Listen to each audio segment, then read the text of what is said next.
Evening. Wow. Evening, ladies and gentlemen. Welcome to this meeting of the Economic Development, Regeneration and Tourism Committee. Can I draw everybody's attention to page 3 within the agenda, which sets out the details regarding fire safety instructions and the webcasting arrangements. Ian, if you'd like to do the next bit. Yeah, for the benefit of those those watching from home and those in the public gallery, members of the committee are seated in the front row. All non-members of the committee in attendance are seated in the rows behind.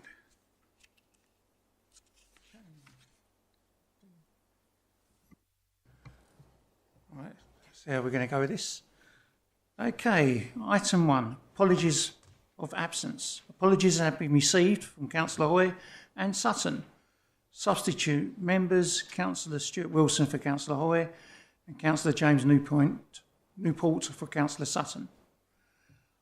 Item 2, minutes of the meeting held on the 24th of July. Are the minutes agreed, members? Agreed, thank you. I'll sign them at the end. Item 3, any declarations of interest? I don't see any declarations of interest. Item 4, public questions on notice. There are no public questions. No public questions have been received. Right, members, before we proceed any further, I'd like to recommend the following change to the agenda. Item 6 to be discussed at the end of the agenda, as we will need to exclude the public. There's a P&C document in there.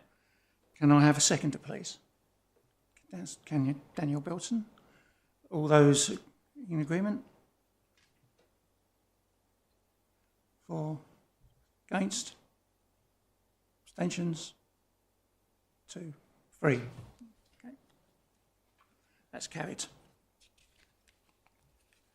Right, so we move on to item 5. Quarter 1 performance. The report begins on page 13. Members, do I have any questions? Councillor O'Leary. Thank you, Chair. Whoa. Okay. Thank you, Chair. I think this is about the right distance. Or not. Just a few questions to do with the KPIs on page, is it 27? Oh, hold on, I'll just shut it off. Go. Sorry, page 21 it is.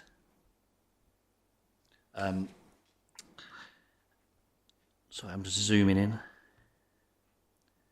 Just at the top there, talks about appeals allowed against the authority's decision to refuse planning applications. My question on that is, how many of these were refusals against officers' decisions? Sorry, I'll say that again. How many were...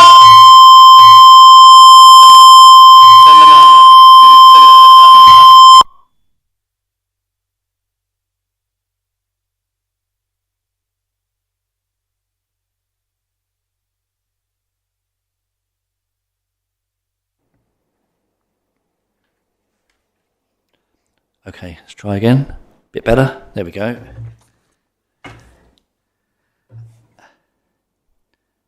Yeah, sorry, coming back to that, my question is, of those appeals, how many were appeals against officer-led refusals, and how many of those were committee refusals against officers' advice? I'm assuming you won't have that information tonight, but it would be quite interesting to get that for tonight's figures and also to get that split going forward. Okay. Yep. So we'll get that answer to you in writing after the meeting. Yep, thank you. And if I didn't make sense when I said that, I can repeat it if you need me to. Second question is, again in the same the same on the KPIs.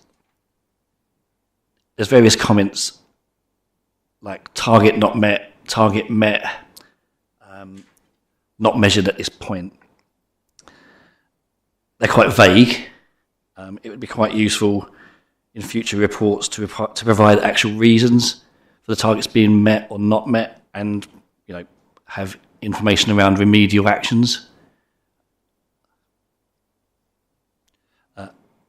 Councillor, I'm sort of getting a theme here. A lot of it's to do with the planning. Yeah, and my last one's on planning as well. Yeah, Yep.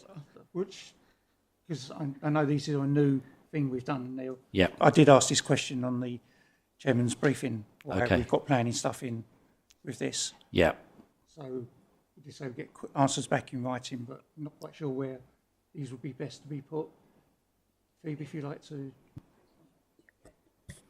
Thank you, Chair. So just to obviously clarify, this is a new suite of documents, Yep. which the purpose of this is to give the committee oversight of, in the corporate plan, the economy and prosperity theme. With that, so myself and Emma Goodings, Director of Place, sit on that internal board and monitor the performance of the projects that have been achieved for the corporate plan, as well as the KPIs, complaints and that as well. Emma will be taking the planning KPIs through planning policy as well, is my understanding, so they have oversight. And so I think a bit of feedback is you're quite right on them. This is a new set of documents. We will continue to work for them. Any questions specifically on the planning KPIs will need to be written to Emma so she can answer them. And she'll come back to you on them, but I won't be able to answer anything on that tonight. And I think going forward, we'll look at the KPIs and whether it's this committee that needs to see the one specifically on planning policy, or whether they'll be taken out for future committees to go through to the planning policy committee. Yeah, thanks. That makes sense. So I invite you to do your third question because it's in your mind now. So It was just very quickly. There's just when I see a KPI that says 100%, always quite suspicious. It'd be interesting to get some more information around that as well. But again, that comes back to your previous point. Thanks, Phoebe. anything else? Oh, Councillor Wilson, Stuart. Thanks, Chair. Following on from Councillor O'Leary's point, I'd like to make a proposal that for all of the KPIs where it says targets not met, that we have a formal improvement programme presented to the next meeting of this committee.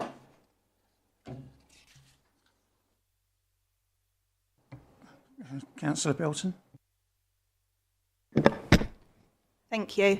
I think that's a good idea on principle. I think one thing we need to consider, this is Q1, so this is looking at April, May and June, I'm presuming. We're only now having it reported to us in September, so we're always, if we're a quarter behind, we may already be met, so an improvement notice might be null and void, so I think we need to consider that. If I'm not mistaken, we didn't see these reports under last year's committee. We just, at the end of the year, sort of a couple of months after, we saw a full suite of the entire document. And I made the point, it's no good finding out after the year that we're behind on our KPIs. We want to know throughout the year so that we can try and fix them as we go on. So I think I'm presuming that's where this has come from. And it is very helpful to see because we can address things in real time rather than after. But if we're always a quarter behind, we need to work out the best practical way to ensure we keep on top of them, because if we ask for a formal improvement notice, you might come back and say we're now on track. So I think it's going to be a challenge. This was more for visibility, but I'm not sure the best method. But I do agree that if we're falling behind, how do we pick up on that before we get to the end of the year? Can I just come back? Would this maybe fall more under Scrutiny and Performance Committee? Yeah, no, I just wanted to respond to Councillor Belton that the danger is, and I've seen this in other areas, where it gets swept aside. You sort of lose the urgency from it. So I accept what you say about it being a quarter behind, but if you're reporting that it's not been met, there must be a reason why it's not been met, and you know, I'd expect the committee to get that. So that's why I propose a formal plan. It's not an overburdensome report or overburdensome plan, but just say this is what's happened, this is what we're going to do to correct it. Councillor Newport. Thank you, Chair. Yeah, I'd like to second that because I think just to have comments say target not met doesn't provide the committee with any clarity on what is actually going on. So we do actually need that. Councillor Stuart Wilson, do you want to remind us of the motion? So the motion is that a formal improvement plan for the KPIs that have not been met be presented at the next committee meeting and subsequent committee meetings. Anybody else? Councillor Belton? Thank you. So we're now talking to that as a recommendation within the report. As I said, I totally agree on principle with it. I just think we need to work out a system that works, because if we're doing it for this committee, I suggest we do it for every single committee. Otherwise, it's a pointless exercise if we're only reporting on one. The wording and the terminology, I think, needs to be...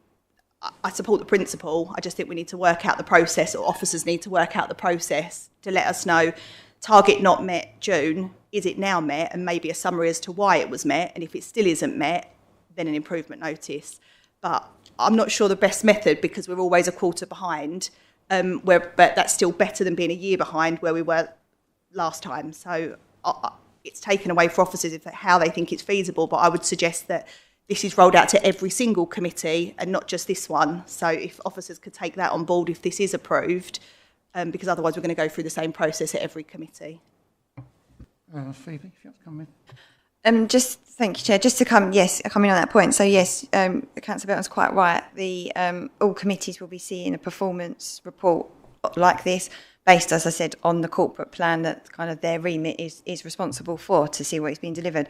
I appreciate the comments and we take them on board. As I said, this is a new suite of documents that our policy and performance team have produced. So they are work in progress and they can be improved. I do think that potentially as part of the covering report, when there is ones that are not met on target, we could probably go into more detail to give committee some detail over why they're not met, what is the work that officers are doing, so when the committee then sees the next quarter, they should be able to see the trend, because that's the purpose of seeing them quarterly, is you can start tracking the trends. And as well, so obviously I can't speak on behalf of all the other directors who are presenting these performance reports, but we would have to look at it corporately and approve it that way. So I can take that back and work with the rest of CLT of then how we roll that out to the whole of the committee system. Well, we've got a motion on the table at the moment. Councillor Newport. Thank you, Chairman. So I absolutely take on board what Councillor Belton said about, this should come forward to every committee. And I agree that it should.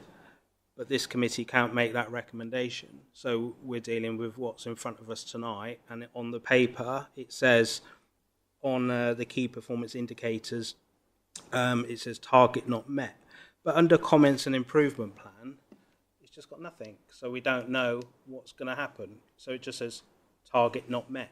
Well, that doesn't reassure members or residents.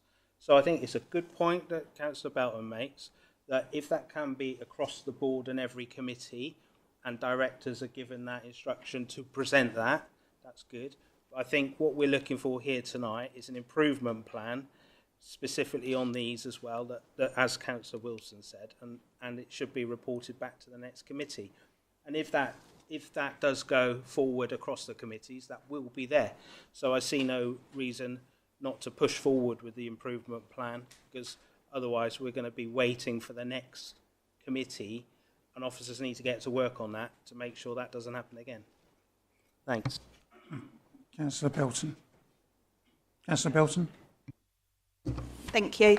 Yeah, I think that makes sense. I just wonder if the improvement plan can be part of the report, because as Councillor Newport just said, it doesn't tell us what the actions or the improvements are within the report. So rather than a separate report, this gets improved to include that. I support the motion, but just thinking practicalities for officers to work out how it's presented, it may just make sense to have an extra column within the detail.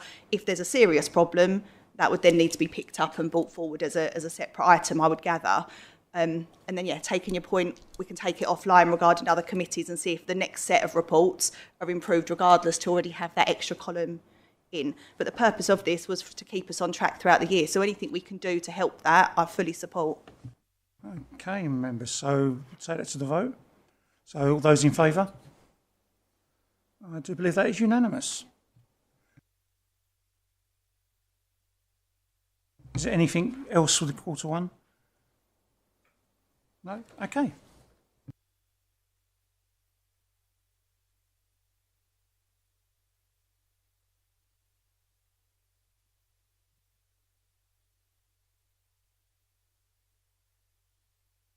Okay, and members, we now move to item 7. Park and Stride, West Rings Primary School, Hockley. Report begins on page 69. Members, do you have any questions? Councillor Belton. No questions, just to say I support it. I think this was a great scheme that came forward last year or earlier this year for Rayleigh Primary, and I'd like to see it rolled out in all schools where it's practical to do so, where we've got a public car park. But just some feedback that came to light earlier today by pure coincidence is some of the parents that are taking part in the scheme aren't using the permits that they're being provided with. So just to encourage that uptake, if people are going to use it, let's make it worthwhile and let's use those permits in the car parks and get people walking to the schools. But I support the concept. I think it's a great one, and I'm still keen to see it happen at the car park in Rochford, the Freight House car park on Rochford Primary, because there really is a parking issue there, and I think that would be a great next step if we can get there with SEP. Councillor O'Leary. Thank you, Chair. Yeah, I totally agree with Councillor Belton. As a parent of a child still at school and as a school governor for a number of years, I love these sort of things. They're not necessarily as successful as you'd hope they would be. I just have a couple of questions. So Rayleigh Primary, they've got 50 permits, and they were very oversubscribed. I don't know how good the uptake is. I'll come to that in a second. I look at this report and I see there's only 10 permits for West Rings. That's a 2-form intake school like Rayleigh Primary. I'm wondering, is 10 going to have much of an impact? And is there more capacity to get some more permits out there? My second question kind of relates back to what I just said, what Councillor Belton said around uptake. Do we have the resources to monitor the car parks to ensure that they are being used appropriately, or if they are being used at all? And given if we're going to try and expand this across several sort of car parks and schools,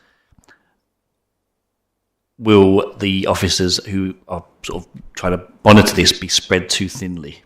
Thanks. Thank you. Stuart. Thank you, Chair. Thank you, Councillor. So probably just worth clarifying a point in that the scheme, the Park and Stride scheme, is not actually administered by Rochford District Council. It is administered by SEP in conjunction with the school. So our part within the scheme is to permit the use of our facility, i.e. the surface car park. So the process is that SEP approaches Rochford District Council with a problem school, a school that's having issues, that they are aware of we have a car park near to, and then we have a discussion around, excuse me, the number of spaces that SEP believe are required, and that's been agreed with the school. And it's for us as a council to determine, can we accommodate that number of spaces? So going to the particulars of West Ring, the 10 permits is what the school had previously when they were part of the scheme, and that's what SEP have come to us for this time again with the 10.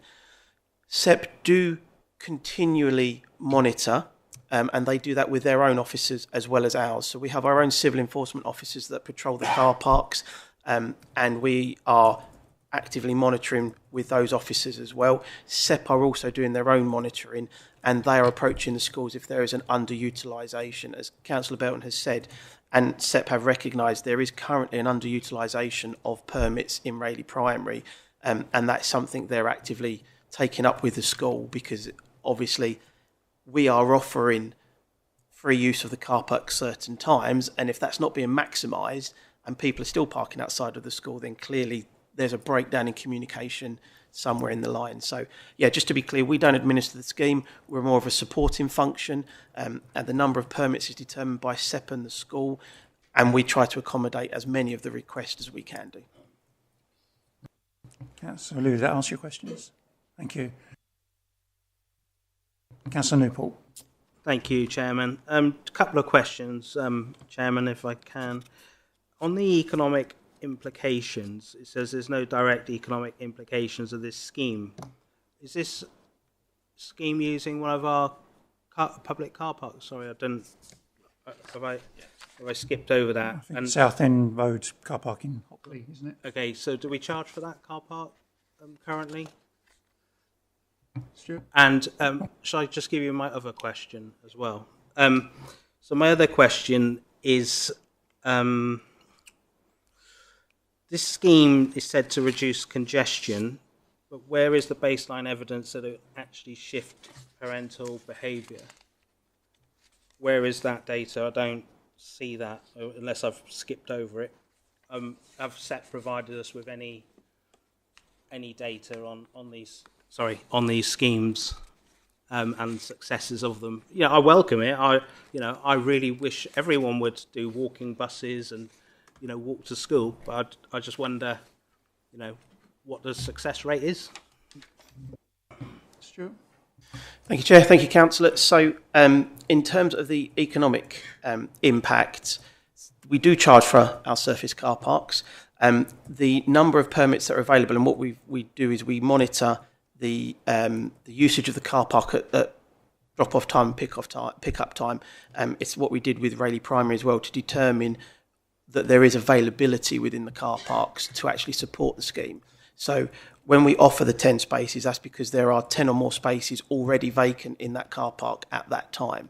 So yes, we do charge for the car parks, but those spaces are already vacant and therefore not generating any income as part of the process for charging on car parks. With regard to the environmental impact, I'm happy to speak to SEP. I believe they have done some benchmarking around environmental impact, so I'm happy to speak to the officers at SEP and see if we can get some data around that. And if members feel it beneficial, quite happy to engage with SEP and see if they'd be prepared to come and do a presentation to the committee on the Park and Ride. Yeah, so through you, Chairman. Sorry, Stuart. I said baseline data for the success of the schemes, not just environmental. How long these are obviously rolled out in other areas, so we need to look at how long they last for. What the issues are. How can we encourage people to continue with it, etc., etc. So if we can get that baseline data from SEP, that would be helpful. I think it'd probably be worthwhile, if we can, to get SEP to come and talk to members of the committee, just specifically on the 3PR scheme. I know they're coming to talk to other members about parking enforcement in general and the purpose of SEP and how it operates. But I think for this committee to understand the 3PR scheme and just the process behind how a school actually becomes part of the scheme may well be beneficial to the members as well. So if members would like that, I'm happy to make the inquiries. Okay, thank you. Councillor Webb. Yeah, thank you, Chairman. Obviously, I'm supporting this scheme as well. As Councillor Belton mentioned earlier, I've had initial discussions with Rochford Primary about being involved in this scheme, and they're very interested in it. And my question was going to be, I think it's already been answered, what route would we take to actually get Rochford Primary involved in this scheme? Would that be through yourself or would that be through SEP? Thank you. Stuart, if you'd like to come back. Thank you, Chair. Thank you, Councillor. So the process is that the school would approach SEP and officers at SEP who administer the scheme. They can then engage as to there's 3 levels of the 3PR scheme, and SEP can then engage with the school to understand what level the school want to enter into the 3PR scheme. It isn't as simple as just we offer free permits. There is an element of work the school have to do to engage with parents and children around road safety, etc. So the school would approach SEP, and then SEP would approach the council to engage around the utilisation of a car park. Thank you, Stuart. Okay, right, so we have members. I will now move a motion that the recommendations on page 69 be approved. Can I have a seconder, please? Councillor Belton?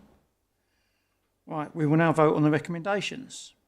Recommendation 1, that the council supports the establishment of a park and ride for Westrins Primary School. Those in favour? Unanimous, thank you.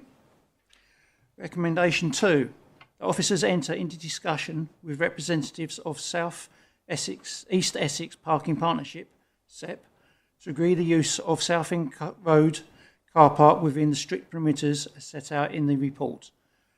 Members, those in favour? Again, unanimous. And recommendation 3, that delegated authority be granted to the Director of Assets and Investments in consultation with the Chairman of the Committee for any further requests of such schemes at other schools in the district to ensure a timely decision can be made. Those in favour? So that's 1, 2, 3, 4, 5, 6. Those against? And abstentions? 1 abstention. Okay, thank you. Those recommendations are carried.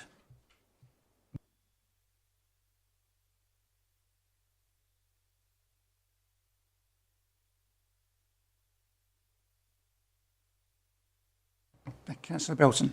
Sorry, just before we get into the next items, is there any chance the aircon can be turned off? It's freezing in here. Come back on again. Oh, sorry. okay, sorry. Don't worry. I'll just Turn it off for a little while, but it's fine. it's It's fine. back on again. Sorry, I just didn't want the to. authority to turn it completely off. Who gives you the authority to do that? I can't turn it off. It's a new system, so. All right. Okay. Right, members, item 8, the approach car park, capital enhancements. The report begins on page 75. Any questions? Councillor O'Leary. Hello, sorry, me again. I've got quite a few questions, but if I can ask them in batches, then it might mean that I won't have to ask all of them, if that's okay. How many is quite a few? I don't know, like 6 or 7, but I might not need to ask all of them. So I'm going to ask 3 to start with, if that's all right. That's cool, yeah, fine. Yeah. The first question is, I'll do them in one go. What is the SEP funding amount and the deadline to use these funds? Is there any contribution from RDC? I don't think there is, but I just wanted to double check that. And why was this particular car park chosen for funding? What was the process to choose it? And were any other alternative car parks considered? Thank you. Stuart. Thank you, Chair. So there is approximately, I believe, £96,000 that is in a reserve for this scheme from the money that was awarded to RDC by SEP. In terms of, sorry, the second question was? Contribution from RDC. Contribution. At this stage, on the works outlined in the report, there is no intended contribution from Roxburgh District Council. And your third question regarding how was this car park determined, that was actually done via a previous committee, and a report was taken to SEP outlining a number of works throughout the district that some progressed, some didn't progress, and then a further report was taken back to SEP outlining works at the approach car park. There is strict criteria that the monies from SEP can be expended on. They have to adhere to road traffic regulations, and therefore we have to get SEP's authority, if you like, granted authority to actually proceed with works so that they can determine that they are in line with the regulations. Okay, so next batch. Yeah, thank you. That was very helpful. So I understand what you're saying with regards to how it was chosen. Is it just to be clear? Is SEP ultimately making the decision about what car park is chosen, or is it done in collaboration with us? No. So the process is that RDC would determine works that it wishes to carry out utilising the money. It would then submit those works to officers at SEP who would ensure they approve them, but it's only to ensure that they are in line with the regulations. So the regulations state, because the monies from SEP are obtained via income from fixed penalty charge notices, that has to be expended on certain things within the regulations. It can't just be spent on any kind of enhancements. So that's why we have to go to SEP, just to because they're the awarding body in effect. We have to get their approval. Okay, next one. Okay, just 2 more questions, I think. So with that in mind, how are we working out that car park was the best one for the amount of money that we want to spend here? Are we looking at income and expenditure and occupancy rates? Or is it just that's the messiest car park? That's the one that's most run down. Do we need to do that one? Stuart? Yeah, so we do review our car parks in terms of capital works and what needs to be done to them. Excuse me. At the minute, the approach car park is deemed to have the most work that's required and is in most need of those works. Therefore, that's why it was prioritised over other areas and other car parks. Okay, thank you. Last question. With regard to the taxi rank, I think we've got an extra rank space going in compared to what there is currently. I believe the taxi drivers are asking for more than that. I think they were asking for 8 or 9, I think it was. Why was that proposal from them dismissed, especially given with the issues around the front, with the rank around the front of the station? Anecdotally, I'm hearing getting taxis late at night in particular is difficult, and that's a concern, especially with regard to like safeguarding of women on their own, for example. Can we look into this to see if there is a genuine issue with taxi provision at the station, and see if an enlarged rank on the approach would help resolve this, please? Thank you. Stuart? Yes, thank you, Chair. So in terms of, I wouldn't use the word dismissed. What is felt would be a better approach is to actually review taxi provision on a more holistic view across the district to understand what the provision and need is, rather than just start looking at individual sites in isolation. So, excuse me, at this stage, the SEP funding is sufficient to undertake the works that are outlined in the report. Any additional works to increase the taxi rank beyond the 3/4 spaces that it can currently accommodate would require funding from RDC to do that as well. So we'd have to consider that within the capital programme and the existing works that were already planned. Okay, Councillor Belton. Thank you, and thank you, Councillor O'Leary. They were some helpful questions and lead into something that I wanted to ask about or mention. The taxi rank provision, and I have spoken to officers about this previously when the report come forward. I would agree it's not been dismissed. It's certainly under review why feasibility is considered as part of a bigger picture. I think since Greater Anglia brought in the charges at the front, we do need to look at other provisions across the district, because that's directly out of the taxi drivers' pockets and they don't set their own wages. We as a council do. So I think we have a responsibility to consider that.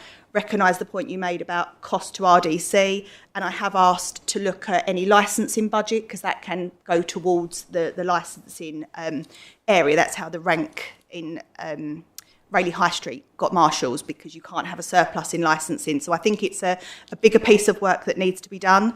I support extra bays in the town and at the station, but I'd like it to be done as a bigger piece of considered work to ensure we get it right first time.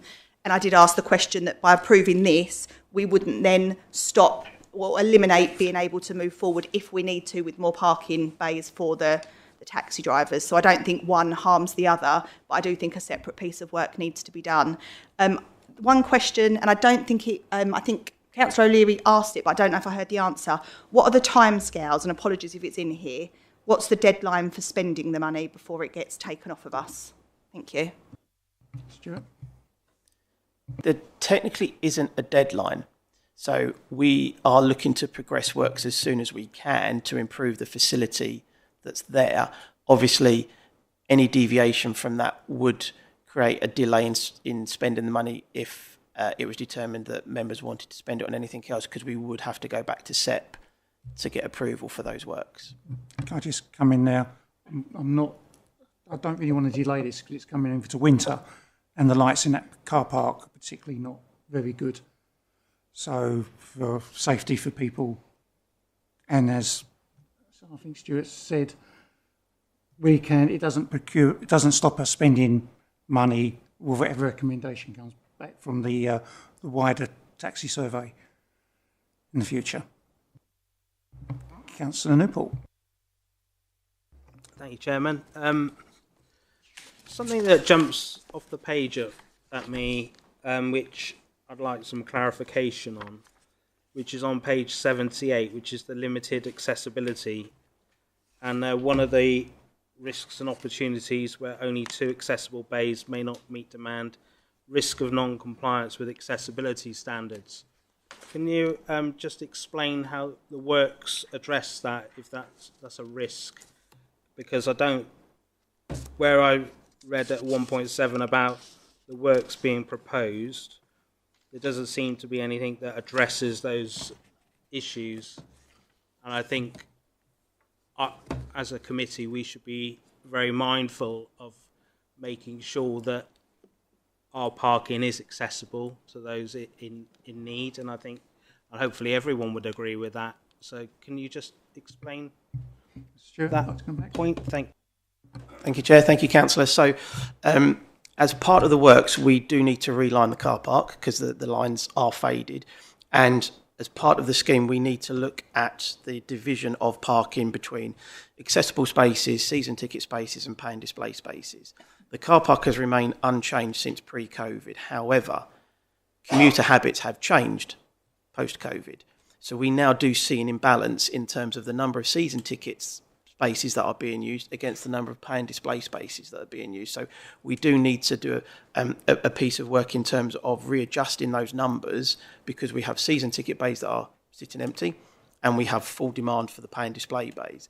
Likewise, with the accessible, there are parking standards that dictate how many accessible spaces should be provided, and that is based on the use of the car park, i.e. whether it's a general public car park, a retail, a commercial, an employment car park, and that dictates how many spaces or what quantity of spaces should be provided that are accessible. So we'll be reviewing that as part of the relining process. Councillor Newport, you'd like to come back? Yeah, thank you, Chairman.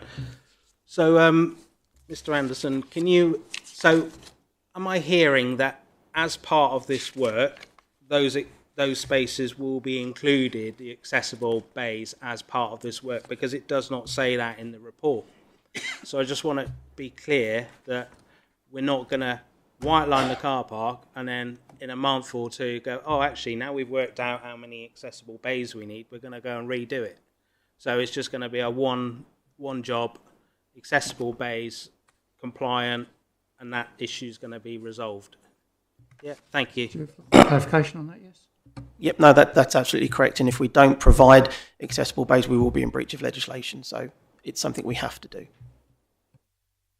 Okay, so I see anybody else? So, okay then. Members, I will now move a motion that recommends on page, that the recommendations on page 75 be approved. Can I have a seconder, please? Councillor Stuart Wilson. Right. We will now vote on the recommendations. Recommendation 1, that members approve the capital enhancements outlined in the report and instruct officers to implement these enhancements via an appropriate procurement exercise. Those in favour? That is unanimous. Thank you very much. Members, we'll now move on to item 9. Committee work programme. The report begins on page 81. Any questions, members?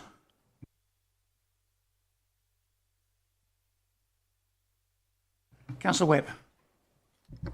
Thank you, Chairman. It kind of builds upon the earlier item. Can I just take us back to Appendix C, please, on page 22 of the previous report? I was just looking through it again in terms of the number of complaints made by the planning team, which I thought were quite high. There was 14 complaints made, and then 10 of them were then held up or partly upheld. Obviously, slightly concerning number of complaints there that were made. My question really is, going forward, when we get the quarter 2 performance report, can we have some sort of overall pattern, please, to see if those complaints disappear, if they continue? Is there a trend there, I guess is what I'm asking, really. Equally, it would be good to know if there's been previous complaints from previous years that we've not seen, because this data only gives us a snapshot of a single quarter.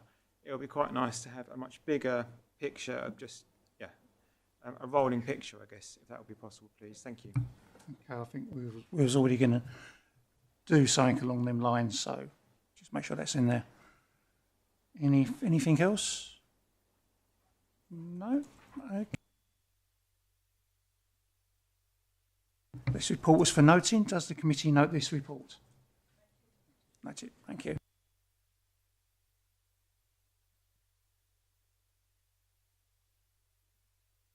Right, members. Item 6, the Mill Hall Arts and Events Centre. Now, we did vote to put this, to go to P&C on this, but if members can be disciplined and not stray into the report, which is P&C.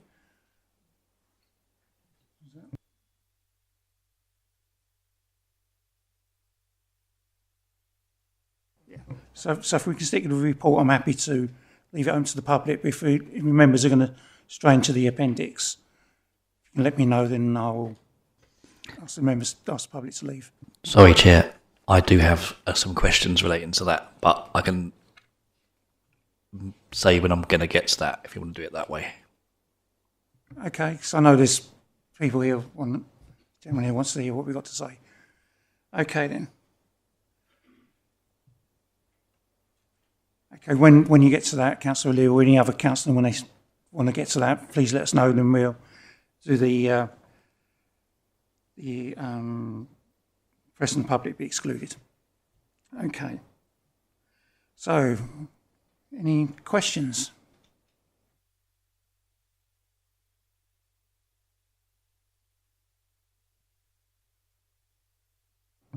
Councillor O'Leary. Thank you. Should we just get the P&C bit out of the way now then? Okay, so we do that, go to P&C. Okay, Yeah. then. Okay, yeah. In order to discuss Appendix A for this item, I need to move that the press and the public be excluded from the meeting on the grounds that there would be likely be a disclosure of exempt information as defined in paragraph 3 of Part 1 of the Schedule 12A of the Local Governments Act 1972. Those in favour? Thank you. Are we going to come back out of P&C after Councillor O'Leary just because it's public interest? Yes. Okay, I'll support them. Those in favour? 5-4. Those against? And abstentions? So 1. Doesn't really matter, there's enough to carry it anyway.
Okay, members, the live stream is on.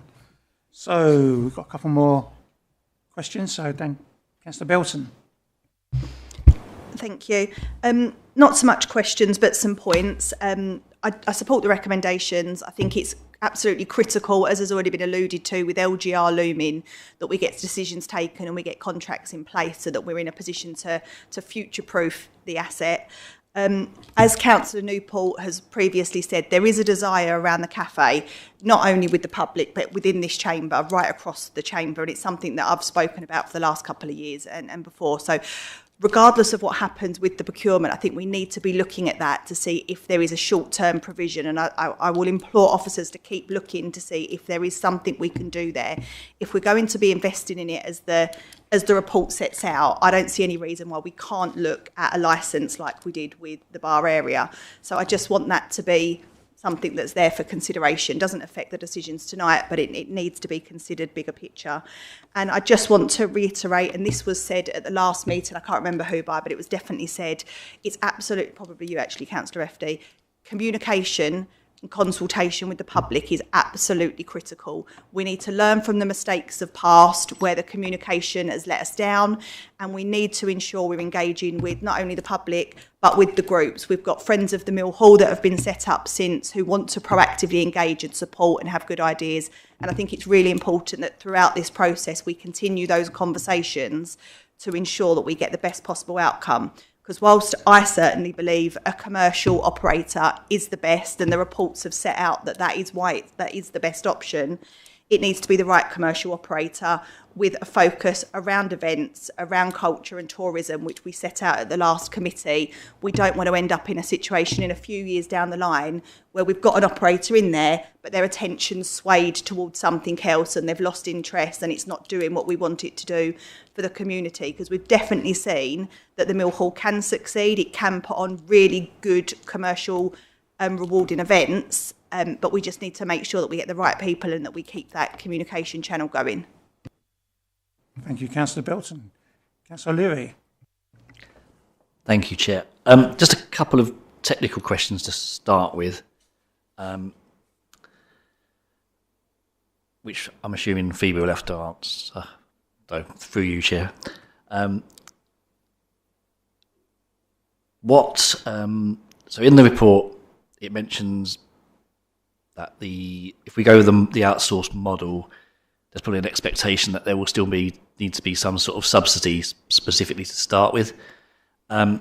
What sort of glide path are we looking at that? How much do we think it will be initially, and how do we see it dropping off over what timescale? Thank you, Chair. So we are basing this procurement on the similar exercise that we have done with the joint leisure procurement that we undertook, where that we would request those interested to submit a financial business case.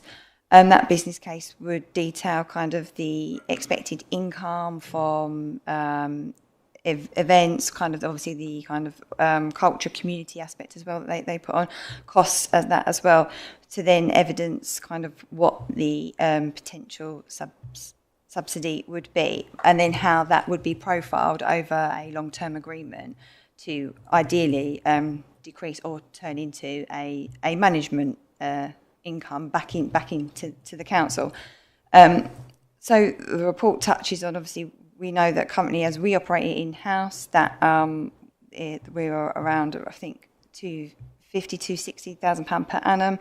There is things that we could do at least in-house to reduce that. So we would expect that then a management organisation would do that from the off, be able to come in and do that. So, for example, cloakroom income, additional bar income, cafe income, for example, that food and beverage income would come in kind of from year one. So therefore our subsidy, what we're currently doing now, would be less from year one and eventually be profiled over. What I can't do is say what we expect it to be, because it's part of the competitive dialogue that we would have with each interested party as to what their assumptions would be. Obviously we would then have to see that, challenge that, and then analyse that, score it, and all to then come back to committee with what the proposals are. Then committee would either approve or not approve. You want to come back? Yeah, thank you. That I understand what you're saying. It's difficult to forecast anything when we don't really know what we're signing up to yet. Yeah, okay. Just next question to do with these. We're looking at 15 to 25 year contract with this outsource model. That seems to be suggested that they all sort of want to go down that road, that length of time. So presumably we'll have break clauses in the contract.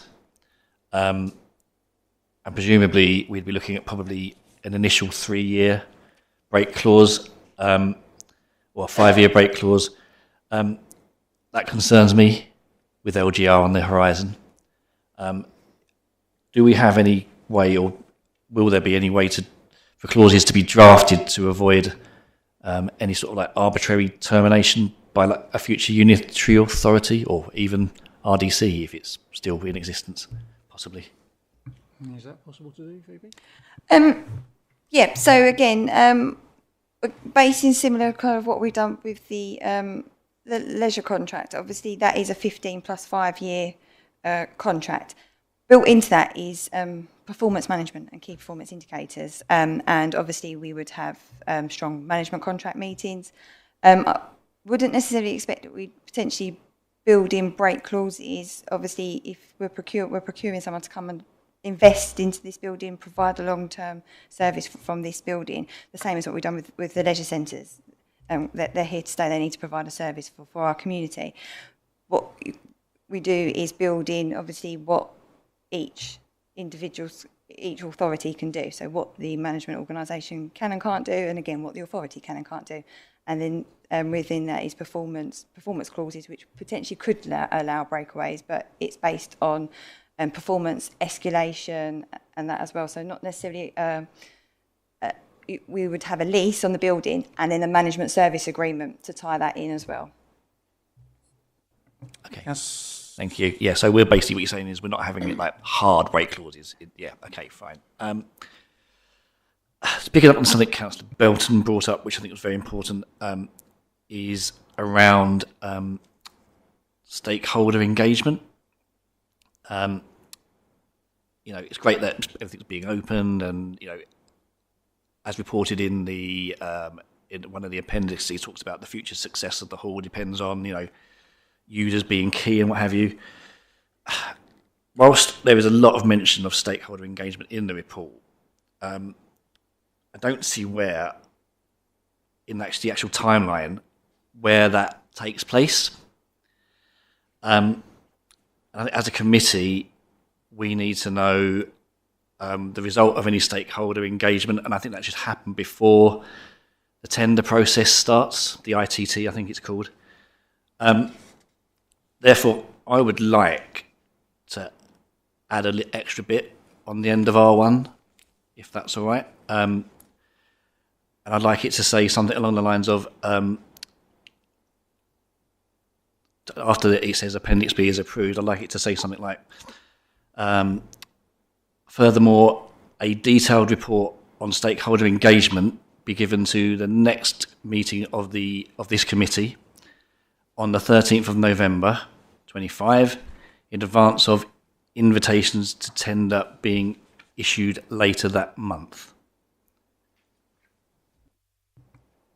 Phoebe, do you want to come back on that?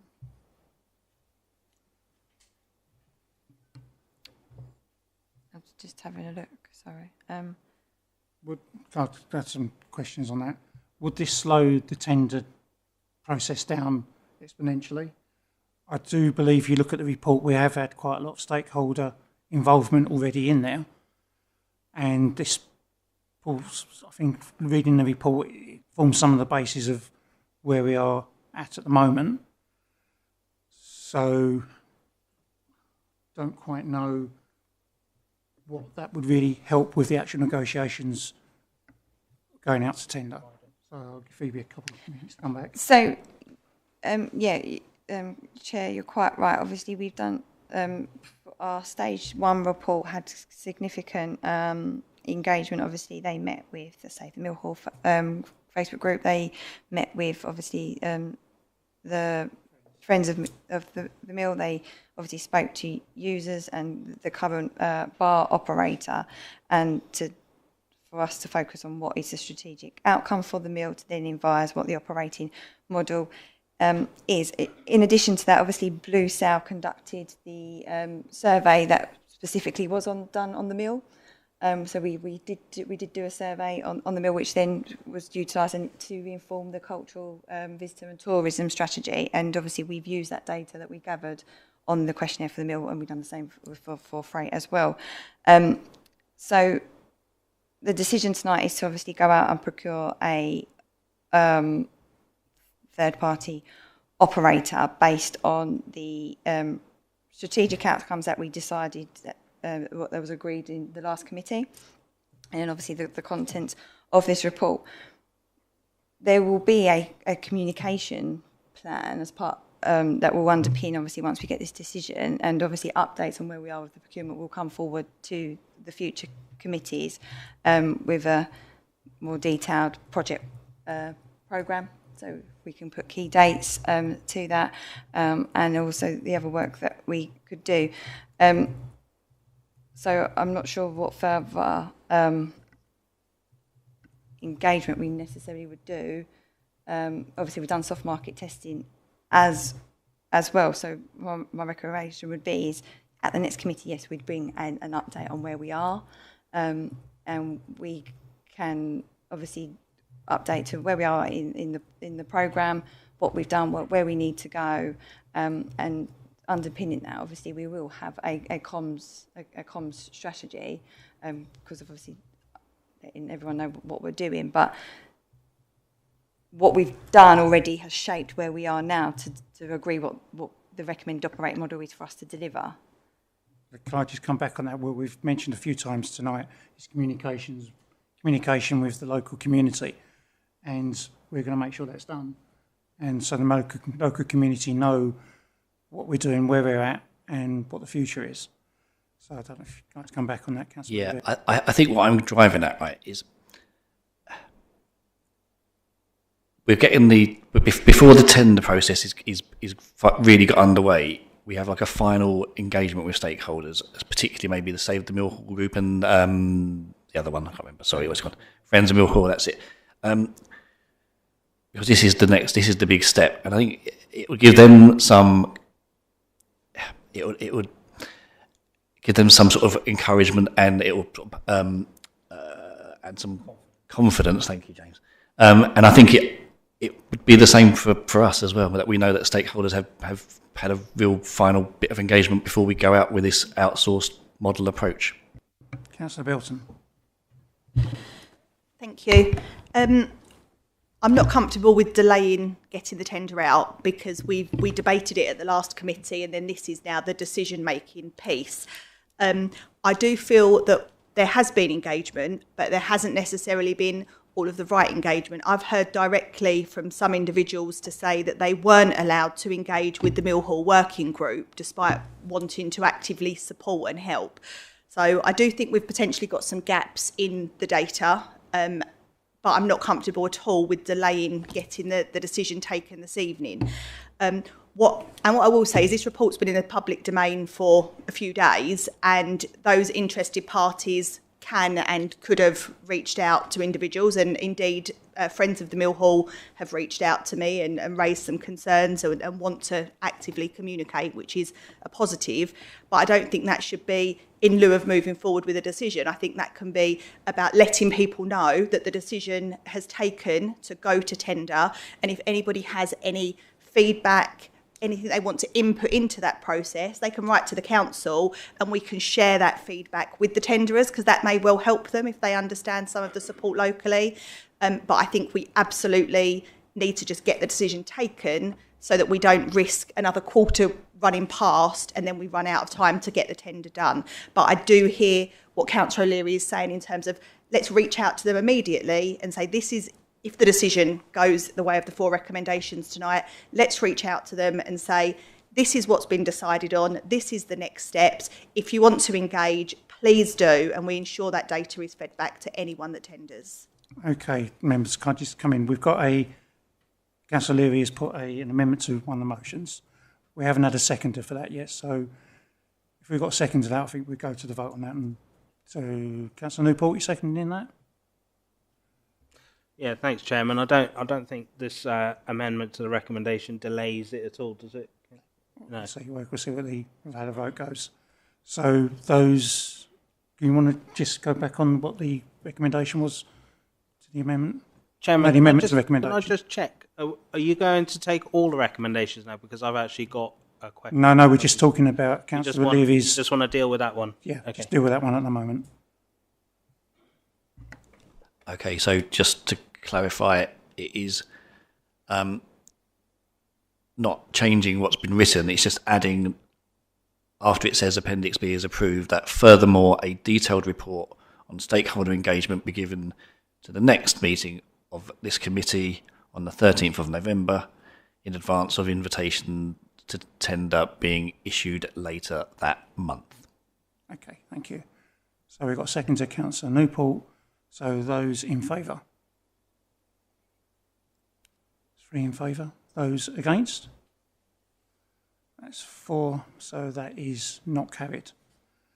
Thank you. So I think Councillor Newport had some question he wanted to ask, or Councillor Leary wants to carry on.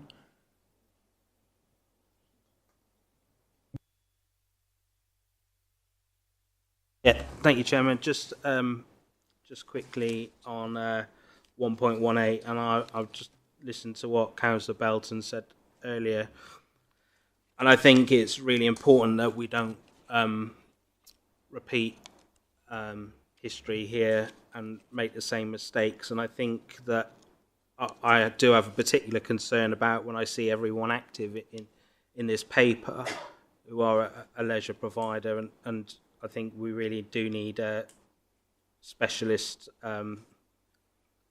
companies in that field, because I expect when Fusion came along, they were all, very keen and that. But look at the disaster that we were left with. Not just the mill hall, but the freight house as well. And I think that they can. I think we shouldn't be fooled by glossy brochures, and maybe they're doing a really good job elsewhere for us. But I don't. I think that quickly that can wane, and I wouldn't want us to see us there again. And I think we really need to be very, very mindful of introducing someone like that back in to manage a cautionary tale, if I remember correctly. Yes, so we will bear that in mind as members of the committee. Okay, if that's it, I think we move on to the now move the motions. The motion that the recommendations on page 26 be approved. Can I have a seconder, please? Sorry, Chair, just to interrupt. Can I actually propose an amendment to R2 on the basis of what Councillor Newport just said? You can propose it. Okay, I will, thank you. What I'm proposing is the council commences to a two-stage procurement process to identify a potential operator, and then add in with very extensive and successful background, primarily in the entertainment industry and community activities, with all other details as per those outlined in Appendix C, the procurement strategy. Okay, I'll just see if we can get a seconder before we debate it. Do we have a seconder for that? Councillor Newport, Councillor Belton. I don't believe we can determine the type of person that tenders. I could tender, anyone could tender. They just wouldn't score very highly if they don't have the expertise. So I think we should not be limiting ourselves to the type of tenderers that we get. We should go out to the market and let the market come to us, and then let the scoring decide.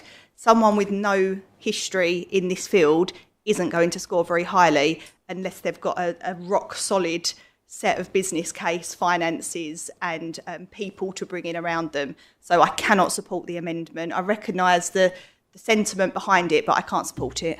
Same, I can't support it either, but if we will move to a vote on that. So those in favour of the amendment to the recommendation? 2. Those against? 4. And abstentions? 1. Thank you. Thank you, members. I'll now move on to the recommendations. Right. I need a seconder for the recommendations. Councillor Belton. Recommendation 1.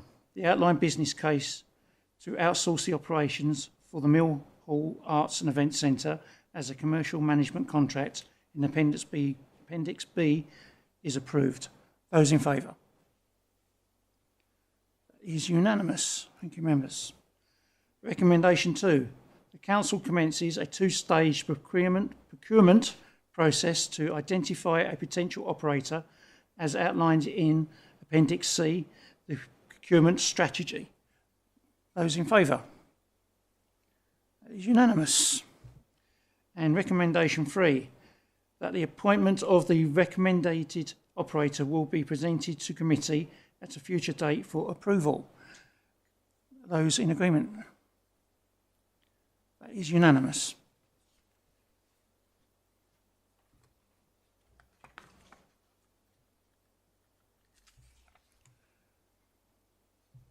Recommendation 4. Should a suitable operator not be identified through the procurement exercise, a further options paper will be presented to committee for consideration. Those 4. That is unanimous. Thank you, councillors. That now concludes our business for this evening. Thank you for your attendance. I close the meeting at 8:55 by the council clock.